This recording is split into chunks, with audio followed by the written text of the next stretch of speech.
하나님의 말씀 사무엘상 21장 10절부터 22장 4절까지 말씀 함께 교독하겠습니다. 그날에 다윗이 사울을 두려워하여 일어나 도망하여 가드왕 아기스에게로 가니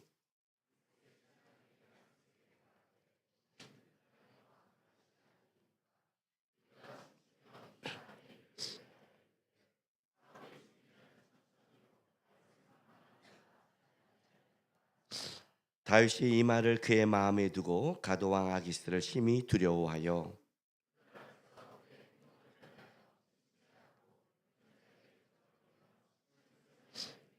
아기스가 그의 신하에게 이르되 너희도 보거니와 이 사람이 미치광이로다 어찌하여 그를 내게로 데려왔느냐.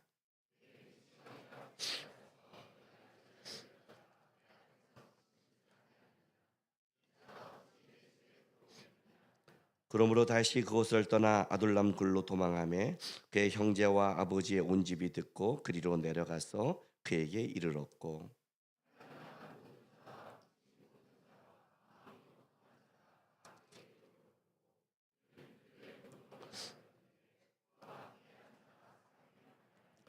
다시 거기서 모압 미스베로 가서 모압 왕에게 이르되 하나님이 나를 위하여 어떻게 하실지를 내가 알기까지 나의 부모가 나와서 당신들과 함께 있게 하기를 청하나이다 하고.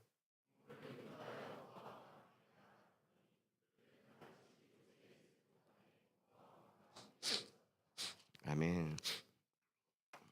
오늘 목소리가 굉장히 작죠. 네, 목이 지금 제가 말하기가 힘든데 지금 기침이 나와서 더 힘든 것 같아요. 신대원을 다닐 때 그 난처한 순간이 있었어요. 그 난처한 순간이 뭐냐면 우리 교수님 중 한 분이 우리나라 말을 잘 못하세요. 영어를 훨씬 잘하고 헬라어를 더 잘하세요. 그래서 6개월은 미국에서 6개월은 한국에서 가르쳐요. 그러니까 그분이 설교를 하면 뭔 속인지 다 진짜 하나님의 영이 수면에 임해요. 진짜 한국말을 못하니까 띄엄띄엄 하시니까 그래서 내가 나중에 그분의 설교를 다 적어봤어요. 왜냐하면 그분이 이 신학 쪽의 대가라는 분이거든요. 예. 지금 이스라엘과 팔레스타인이 전쟁 중에 있는데 이스라엘은 누구 땅인가를 써서 양쪽으로 해서 이렇게 친서를 받았다고 하는 분 중에 하나예요. 대가잖아요. 근데 대가의 설교가 아무리 그래도 그래서 적었어요. 적고 이렇게 나중에 적은 거를 나중에 가서 내가 이렇게 봤더니 제가 이렇게 성경이 흘러가는구나를 이렇게 본 적이 있어요. 그러니까 아주 뛰어난 분이죠. 근데 이제 시험을 보면 그분이 한글로 쓰는 우리 글을 평가를 잘 못해요. 잘 모르시니까. 그래서 내가 시험 문제가 나오면 답을 다 쓰고 갖다가 학점을 내가 써야 돼요. 나는 A뿔, B뿔 내가 학점을 쓰는 거예요. 거의 줘요. 근데 쓰는데 조건이 하나 있어요. 여호와 앞에서 코람데오. 이게 난처해요. 이게 언제 난처해진 줄 아세요? 점수가 다른 게 좋을 때 난처해요. 야, 이거 확 올려? 그잖아요. 그리고 또 하나님 앞에서 그러면 위축이 돼요. 괜히 우리가 그러잖아요. 근데 점수는 또 다르잖아요. 그러니까 딱 받자마자 답을 막 써요. 그 어떤 때는 10분을 기도해요. 나가지를 못해. B뿔인가? 그래도 A는 되지 않을까? 아니, 이 정도 A뿔인데 교만한가? 이게 굉장히 어려운 거예요. 그러니까 하나님 앞에서라는 것이 얼마나 쉽지 않죠. 그죠? 오늘 내가 예배팀이 찬양을 쫙 하는데 이제 가사를 보는데 이 찬양에 가사 쓴 분들은 진짜 대단한 기도를 해야 될 것 같아요. 이 찬양의 가사대로만 우리가 산다면 우리는 다 끝났어요. 거의 그냥 예수님 수준에 다 올라가 있어요. 근데 쉽지 않죠. 삶이 쉽지 않단 말이죠. 여호와 앞에서라는 단어, 하나님의 불꽃 같은 눈이라는 단어, 이게 참 어려운 단어예요. 그 앞에서 뭔가를 결정하고 한다는 게. 신앙생활이 왜 어렵냐면 우리의 인생길이 보이지 않고 인생길을 살아가는데 진짜 우리가 하나님이라는 눈을 그렇게 맨날 의식하지 않잖아요. 우리 그 청년들이 연애할 때 스킨십을 어디까지 해야 돼요? 라고 내가 질문하면 이렇게 대답했다고 그러죠. 스킨십하고 있는데 김남근 목사님이 딱 나타나는 순간 어머 여기까지는 허용. 김남근 목사님 나타나는 순간 으악 안 돼. 으악깔짓 하지 마. 애들이 한 방에 알아듣더라고요. 어떤 애들은 가다가 팔짱 딱 끼고 이건 어머예요 하고 하는 애도 있어요. 그러니까 사실은 우리가 어떤 사람을 인식하기만 해도 행동이 달라지잖아요. 그죠? 근데 진짜 불꽃 같은 하나님의 눈, 이스라엘 백성에게 말하는 그 하나님의 눈이란 게 딱 들어가면요. 인식하면 사실 신앙은 거기 두려움이란 게 나타날 수밖에 없어요. 그런데 우리는 대부분 하나님의 눈을 인식하지 않죠. 인식하지 않으니까 막 살고 막 말하고 막 가는 거예요. 어려운 거예요 이게. 사실 깨어있다가 뭐냐면 나는 깨어있는 신앙이 하나님을 인식하는 하나님의 눈을 인식하는 게 깨어있는 거예요. 우리는 실수할 수 있죠. 자로나 우로나 치우칠 수 있지만 다시 돌아올 수 있는 것은 하나님을 인식하고 하나님에 대해서 두려워할 때 그때 그 신앙을 깨어있다고 봐야 돼요. 그런데 우리 신앙을 깨어있는 것이 우리의 신앙이라면 사단은 우리 삶 속에 우리를 뭐 어떻게 만드냐면 감각 없이 만드는 싸움을 해요. 가장 무서운 거죠. 이 감각이 없는 것은 두 가지에서 나타나는데 항상 우리는 사단의 공격 그러면 어려움이라고 생각하지만 그렇지는 않아요. 어떤 때는 사단이 우리에게 너무 풍족하게 줘요. 어떤 때는 사단이 우리를 좋은 길로 인도해 줘요. 그 풍족함이 뭘 만들어내냐면 나태함을 만들어내요. 여러분 어려움에 젖어서 싸우는 것보다 풍요로운 것을 버리는 게 더 힘들어요. 그렇지 않아요? 너 100만 원 갖고 살래? 그러면 어떻게 바득바득 살 수는 있어요. 2조 갖고 쓰지 말래? 그러니 억울하죠. 통장에 2조가 있는데 명품 사지 마. 자두 소나타 이상 사지 마. 이렇게 해버리면 그거 왜 있어? 이게 더 어려운 거예요. 그러니까 사단은 우리에게 고난과 어려움보다는 어떤 때는 풍족함으로 먼저 역사해요. 예수님이 40일 금식했을 때 돌이 떡이 되게 하라. 나에게 절하라. 세상 만물을 다 주겠다 그래요. 우리는 다 풍족함을 하나님의 축복이라고 생각하지만 그 풍족함을 하나님의 뜻대로 사용할 때 축복이지 풍족함에 빠지면 그건 저주죠. 사단이 많이 사용하는 거예요. 그래서 제가 제자 훈련 가르칠 때 꼭 하는 말이 있죠. 목돈이 생길 때 주의하라. 벼랑간 하나님이 너에게 풍족하게 할 때 주의하라. 내가 못 살다가 벼랑간 어떤 일이 잘 돼서 주식이 뻥 튀고 부자가 됐을 때 조심하라. 하나님은 너에게 준 것을 너가 어떻게 사용하는지 하나님 앞에서 바라본다. 와, 이게 웬 땡이야? 차부터 바꾸고. 이게 웬 땡이야? 명품부터 바꾸고. 이게 웬 땡이야? 자기 것부터 바꾼다면 하나님 편에서는 이렇게 되는 거죠. 줘도 쓸모없구나. 제일 위험한 것 중에 하나예요. 여러분이 어떤 때 풍족할 때 어떤 일 하나님이 줄 때 기억하셔야 돼요. 쓰지 말라는 게 아니라 하나님 앞에서 검소하게 생각하고 중요한 거예요. 또 하나는 뭐가 있냐면 풍족함이 아니라 우리가 너무너무 싫어하는 것. 우리는 그래도 이렇게 하잖아요. 그래 나는 그래도 한번 왕창 돈을 가져보고 타락했으면 좋겠다. 그죠? 이왕 타락할 거 이왕이면 쓰고 타락하기를 원하잖아요. 또 하나는 뭐예요? 우리가 그토록 싫어하는 비참한 길로 인도할 때, 어려운 길로 인도할 때, 삶의 끔찍한 길로 인도할 때 그때 조심할 게 있죠. 그때 뭐예요? 분노와 자책과 자폭을 조심하죠. 자폭은 분노의 다른 모습이에요. 교만과 열등감이 통하듯이. 그죠?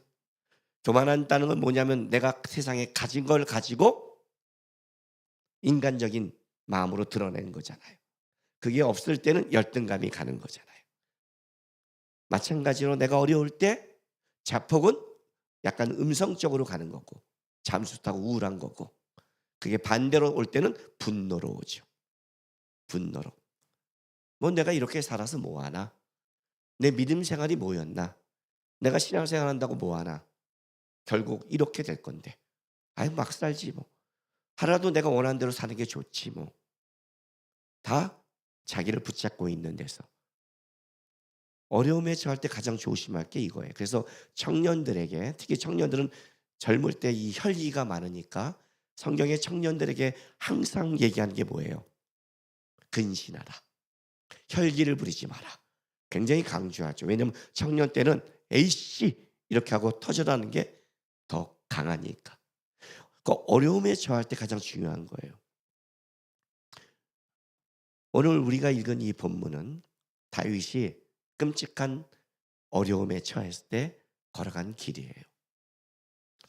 한 해를 마무리하면서 지난주에, 지금 연적 제가 10월 마지막 주에 종교개혁길 때문에 이 세대를 본받지 말라 설교를 했고, 지난주에는 추수감사절 설교를 했어요. 산상수훈 설교는 요거 하나 좀 더 하고 하려고요. 어차피 쭉 잠깐 산상수훈을 쉬었기 때문에 한 해를 마무리할 때 그래도 나에게 하나님이 풍족하게 준 사람들은 그래 조심하고 잘 쓰자라고 간단히 말할 수 있지만, 사실은 가장 어려운 게 뭐냐면 한 해가 내가, 아니 지금도 내가 삶이 너무 힘들고 어렵다면 뭘 마무리해, 나는 여전히 버티는데 인생의 비참한 길을 하나님이 걸어가게 할 때, 그때 우리는 하나님 앞에 어떻게 반응해야 되나, 하나님이 우리에게 준 믿음의 선진들의 길을 보면서 보자는 거예요.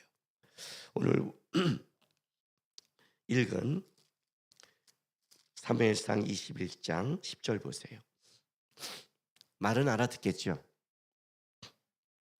그날에 다윗이 사울을 두려워하여 일어나 도망하여 가드왕 아기스에게로 가니, 그래요. 가드왕 아기스라고 말하지만 사실은 이거는 이때 가드왕이 아비멜렉이었어요. 그 시편 34편에 보면 아비멜렉에 대한 건데, 아비멜렉은 어떤 말이냐면 이름이 아니라 호칭이에요. 호칭. 그러니까 우리나라 왕을 뭐라고 불러야죠? 임금, 상감마마, 그 이름이 상감이 아니잖아요, 그죠? 그런 것처럼 전하 이런 것들은 이름이 아니라 호칭이잖아요. 바로라는 것은 애구왕의 호칭이죠. 그러니까 바로가 나오면 이 바로와 이 바로가 다른 바로죠. 이름이 원래. 아비멜렉은 블레셋 왕의 호칭이에요. 이때 가드 왕이 블레셋 왕이었어요. 지역이란 말이에요. 일로 이제 도망을 가는 거예요, 다윗이. 근데 그냥 도망간 게 아니라 우리 앞에를 좀 이해하셔야 돼요. 사울이 다윗을 죽이로 작정을 해요. 그걸 요나단이 돕는 거에 대해서 사울이 분노를 해요. 아주 작정을 하는 거예요. 다윗이 살아있는 한 자기의 왕권이 요나단에게 가지 않고 다윗에게 갈까 봐 작정을 해요. 이것 때문에 다윗이 급히 도망을 가요. 자, 21장 1절. 다윗이 노백에 가서 제사장 아히멜렉에게 이르니 아히멜렉이 떨며 다윗을 영접하여 그에게 이르되 어찌하여 내가 홀로 있고 함께하는 자가 아무도 없느냐. 자, 얼마나 급했으면 야, 너 어떻게 왕의 사이가 혼자 왔니? 그래요. 물론 혼자는 아니에요. 소년 몇 명이 있었어요. 몇 명이 있었지만 그것은 왕의 사이가 갈 때 오는 행차는 아니라는 거죠. 급하게 와요.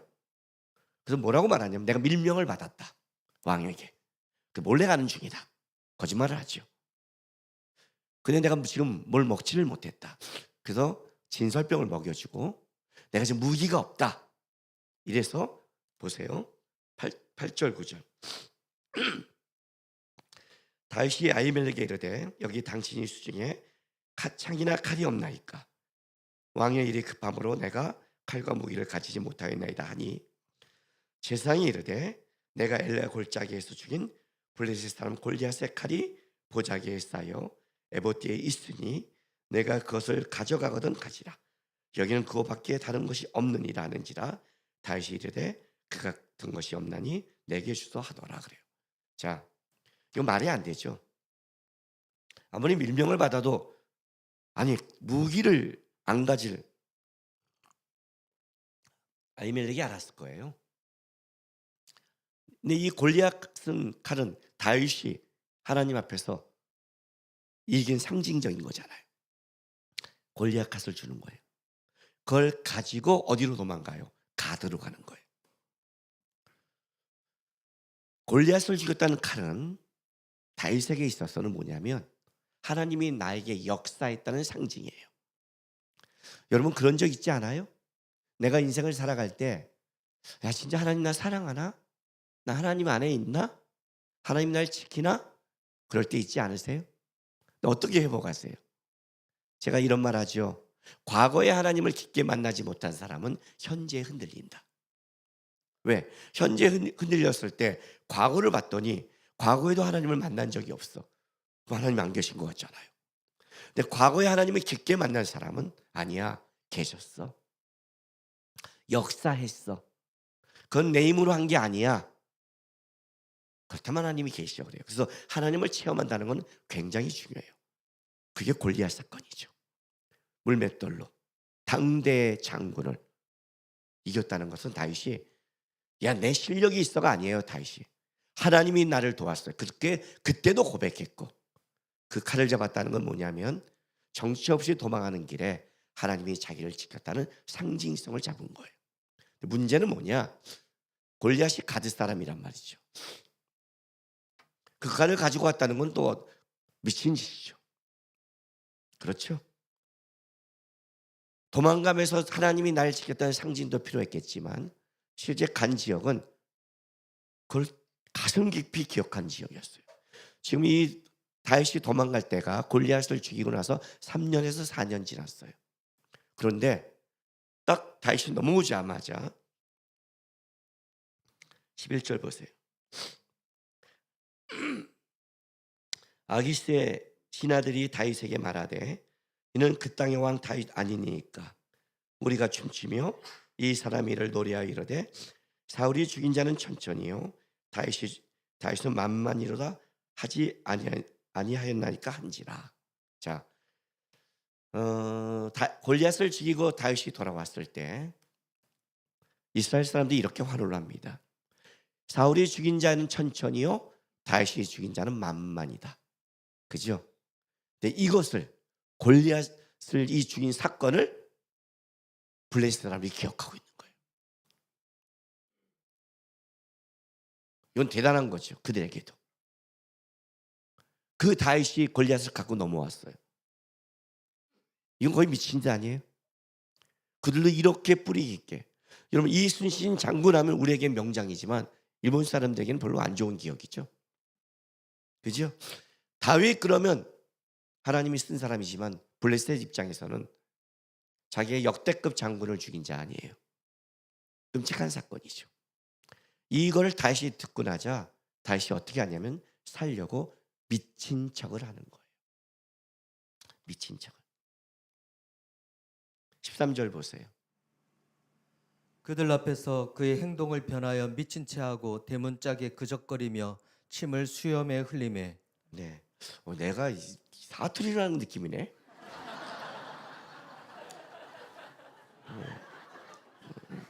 그래서 하나님이요 이렇게 해야 될, 내가 이렇게 설교를 해야 될 것 같아요 지금요. 제가 이게 이상한 여파가 지금 내 가슴 깊이 올라와요. 굉장히 힘드네요 오늘. 자, 살려고 어떤 짓을 하냐면 미친 체가 했어요. 막 문을 긋고 침을 수염에 흘리는 거예요. 수염에. 여러분 이건 어떤 거냐면요. 침을 수염에 흘린다는 것은 굉장히 모욕적인 거예요. 시편 133편에 보면 뭐가 나오냐면요. 그 성전에 올라오는 기도를 하면서 형제가 연합하여 동감이 어찌 그리 선하고 아름다운고 하면서 뭐라고 말하냐면 헬몬산의 이슬이 내려오는 것처럼 아론의 수염에 이렇게 수염을 얘기해요. 그러니까 에봇에 헬몬산의 이슬이 내려와 이스라엘 적지듯이 하나님이 부른 기름이 아론의 머리에 넘어 수염을 권위의 상징이거든요. 수염을 거쳐 에봇에 12지파가 보석이 있는데 12지파로 은혜가 흘러감을 시로 노래하는 거예요. 수염은 권위예요, 권위. 침을 흘린다는 것은 권위고 나발이고 없다는 뜻이에요. 살기 위해서 미친 짓 별짓 다 한 거예요. 지금 다윗이 얼마나 긴급한 줄 아시겠죠? 그렇죠? 그런데 여러분 사람은 있잖아요. 진짜 싫은 게 있죠. 살다 보면 이런 적 있지 않으세요? 제가 슈퍼에 가서 뭘 사왔는데 계산을 잘못해서요. 1,000원을 잘못 계산했어요. 집에 왔는데 우리 아내가 보더니 계산했더니 1,000원 못 받았네 그래요. 받아와. 우리 남자들 이해하죠? 남자들 이해 못해 있대? 그냥 넘어가자. 1,000원인데 그래 그 1,000원 땅을 봐봐 1,000원이 나와. 와 도살장에 끌려가는 어린 양 같은 거예요. 저기 계산을 했는데 우리가 1,000원을 못 받았는데 했는데 그분이 아까 계산 잘 된 거 아니에요? 그러면 내가 또 뭐라고 그래요? 내가 그 자리에서 쪼다지 했다는 것밖에 아니 있었잖아요. 네 있었는데요. 이건 진짜 미쳐버리는 거예요.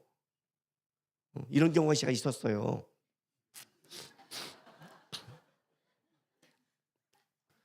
또 이렇게 집에 문제가 생겼을 때 또 전화해서 또 주인한테 얘기하는 거 이사를 60번 이상 다녔잖아요.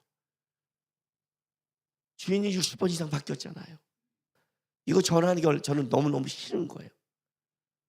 또 하는데 또 튀어나오면 또 전화해야 되고 또 전화해야 되고 미쳐버리겠는 거예요. 싫은 게 있다고요. 지금 이걸 예하로 내가 든다면 다윗이 위에서 저를 쳐다보고 이럴 거예요. 그따위 걸 예하로 들고 있니? 그럴 때가 있죠. 진짜 싫은 거.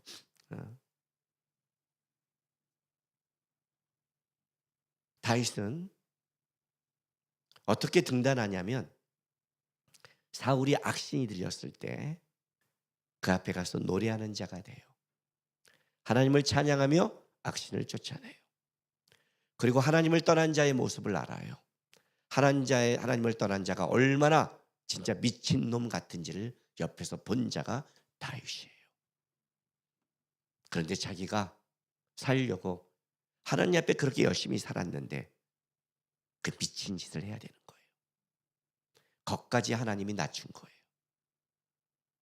하나님이 보호했는데 사울처럼 나쁜 짓 한 적도 없는데 지금도 하나님 앞에서 살려고 노력하고 있는데 하나님의 상징인 그 골리앗과 그래도 하나님이 나를 도우셔서 골리앗을 이겼다고 고백한 그 칼을 갖고 도망갔더니 여기는 뭐가 되는 거예요? 늑대를 피했더니 범이 있는 거예요. 여기서는 도망이 아니라 자기가 그렇게 하나님의 사람으로 그 자리까지는 하고 싶지 않았던 그 짓을 하도록 하나님이 놔두는 거예요. 비참한 거죠. 권위의 상징에 얼마나 비참했으면 아기스 눈에 저 미친놈을 왜 우리나라에 끌어들였어. 모든 사람 보기에도 쇼가 아니라 거짓이 아니라 진짜 미친놈이라고 생각할 만큼 사울에게 도망다니다가 저놈이 드디어 돌았구나. 아이고 사람은 어쩔 수 없나 보다 하는 그 미친 짓까지 하나님이 낮추는데 그 비참한 길을 가는 거예요. 그리고 나서 여기가 피난처가 아니라고 생각하고 어디로 또 도망가냐면 여기가 끝이 아니에요. 22장 1절 경상도 복음 다시 한번 읽어주세요. 그러므로 다윗이 그곳을 떠나 아둘람 굴로 도망하매 그의 형제와 아버지 온 집이 듣고 그리로 내려가서 그에게 이르렀고 네, 피난처라는 뜻이에요. 가드 남동쪽 16km 되는 곳인데 가드와 헤브론 사이에 위치했고 가나안 정복 후에는 유다 땅으로 제비뽑기에 편입됐지만 아직 사울이 영향력이 미치지 않는 장소로 도망가요. 피난처로. 이 글로 도망갔으니까 그의 가족들도 같이 와요. 가족들도 듣고 같이 도망오죠. 이 피난처로 도망와서 가족들이 모였는데 가족만 온 게 아니라 그다음에 누가 오냐면 자 2절 읽어주세요. 22장. 환난당한 모든 자와 빚진 모든 자와 마음이 원통한 자가 다 그에게로 모였고 그는 그들의 우두머리가 되었는데 그와 함께한 자가 400명 가량이었더라. 네, 누가 오냐면 환난 당하는 자, 외부의 계속되는 압력으로 고통당하는 자, 계속되는 외부의 압력으로. 예. 어떤 표현을 쓰냐면 사방에 군대가 진을 치고 공격해 오는, 이해가 되세요? 그 압박을 얘기하는 거예요. 자, 빚진 자, 물질적으로 당한다를 넘어서서 강탈당하는 자, 밖에서 강탈해가는 자까지. 마음이 원통하는 자, 고통스럽고 분노하다 이런 단어인데 얼마큼 고통스럽고 분노하냐면 이 단어는 곰이 그 새끼를 뺏겨서 그 새끼를 찾고자 분노하며 달려드는 장면. 야생의 동물 아시겠죠? 그러니까 진짜 이 사회 속에 억울하고 환난당하고 힘들고 고통당한 자들이 다윗에게 모이는 거예요. 왜 그런 줄 아세요? 그들의 눈에도 다윗은 억울한 자였고 환난당한 자였고 비참한 자였어요. 누구보다 비참한 자의 마음을 알게 한 거예요.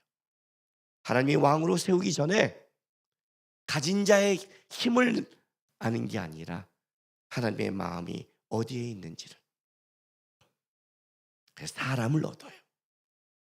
400명을 얻었는데 나중에 600명이 돼요. 이제 다윗과 같이 하는 하나님의 사람이 되는 거예요.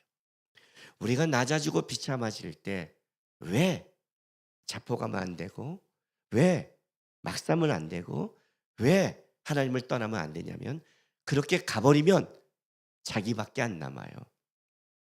변명은 할 수 있어요. 그럴 수밖에 이야기는 할 수 있지만 다른 사람이 그를 바라보고 같이 가고 싶지 않아요. 내가 환난당했는데 나도 힘든데 나도 고통당하는데 똑같이 변명을 할 수 있고 똑같이 잠시 얘기할 수 있고 입으로 씹을 수는 있지만 자기가 알거든요. 그렇게 씹고 고통만 얘기해서는 아무 변화가 없다는 것을.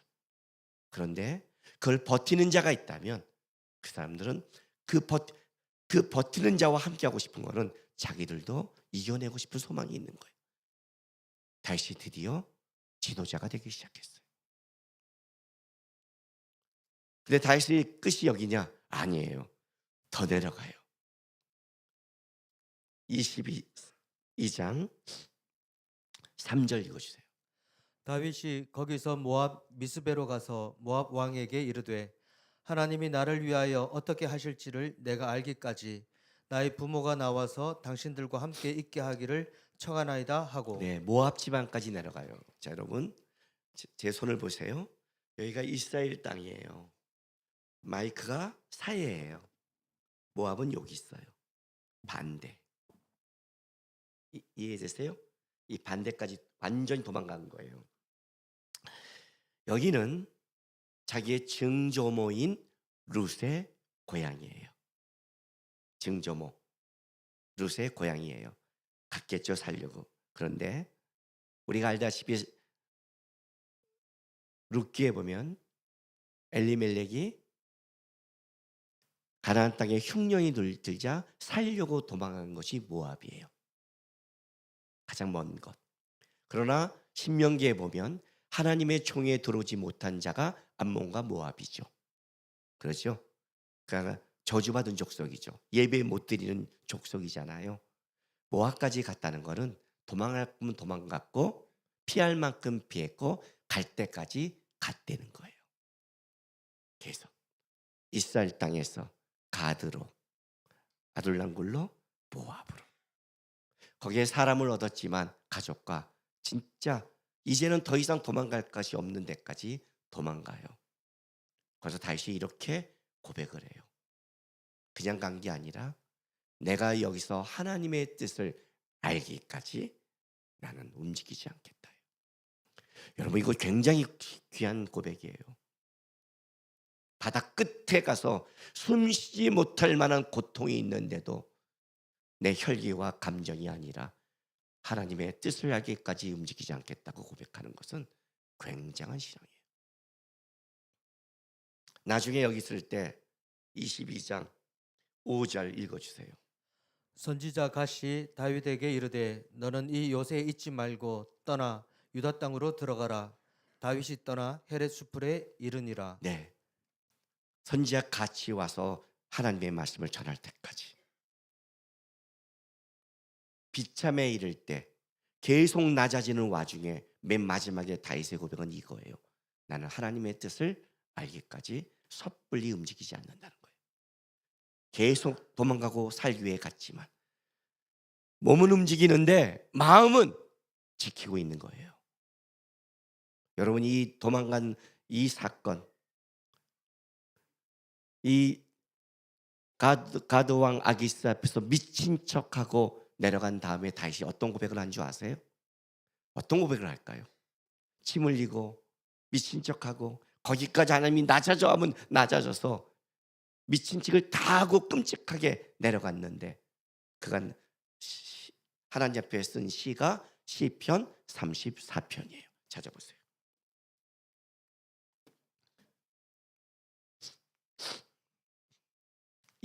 34편 1절부터 다 읽으면 그러니까 4절까지 먼저 읽어주세요. 내가 여호와를 항상 송축하며 내 입술로 항상 주를 찬양하리이다. 내 영혼이 여호와를 자랑하리니 곤고한 자들이 이를 듣고 기뻐하리로다. 나와 함께 여호와를 광대하시다 하며 함께 그의 이름을 높이세. 내가 여호와께 간구하며 내게 응답하시고 내 모든 두려움에서 나를 건지셨도다. 8절부터 10절 읽어주세요. 너희는 여호와의 선하심을 맛보아 알지어다. 그에게 피하는 자는 복이 있도다. 너희 성도들아 여호와를 경외하라. 그를 경외하는 자에게는 부족함이 없도다. 젊은 사자는 궁핍하여 줄일지라도 여호와를 찾는 자는 모든 좋은 것에 부족함이 11절까지 없으리로다. 읽으세요. 너희 자녀들아 와서 내 말을 들으라. 내가 여호와를 경외하는 법을 너희에게 가르치리로다. 여호와를 경외하는 법을 가르쳐 준대요. 자, 16절부터 여호와여 20절까지 읽으세요. 여호와의 얼굴은 악을 행하는 자를 향하사 그들의 자취를 땅에서 끊으려 하시는도다. 의인이 부르짖음에 여호와께서 들으시고 그들의 모든 환난에서 건지셨도다. 여호와는 마음이 상한 자를 가까이 하시고 충심으로 통회하는 자를 구원하시는도다. 의인은 고난이 많으나 여호와께서 그의 모든 고난에서 건지시는도다. 그의 모든 뼈를 보호하시며 그 중에서 하나도 꺾이지 아니하도다. 네, 악이 악인을 죽일 것이라. 의인을 미워하는 자는 벌을 받으리로다. 여호와께서 그의 종들의 영혼을 속량하시라니 그에게 피하는 자는 다 벌을 받지 아니하리로다. 이 찬양을 미친 척하고 나와서 지은 찬양이에요.